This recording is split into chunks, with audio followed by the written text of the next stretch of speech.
संभाजीनगर आणि धाराशिव नामांतर प्रकरणी हस्तक्षेप करण्यास सर्वोच्च न्यायालयानं नकार दिला। बदललेली नावं आता कायम राहणार।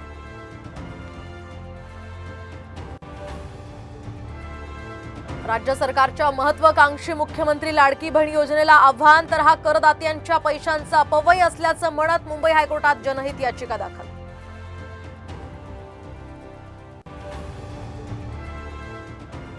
नाव बदलून प्रवास केल्याचं सिद्ध झाल्यास राजकारण सोडेन, नाहीतर विरोधकांनी संन्यास घ्यावा, अजित पवारांचं सुप्रिया सुळेंना आव्हान।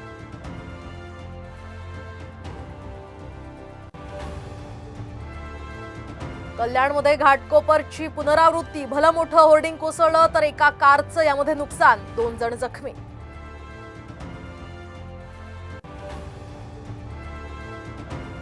अटकेच्या भीतीनं पूजा खेडकर परदेशात पळाल्याची शक्यता, पटियाला हाऊस कोर्टानं फेटाळला अटकपूर्व जामीन अर्ज।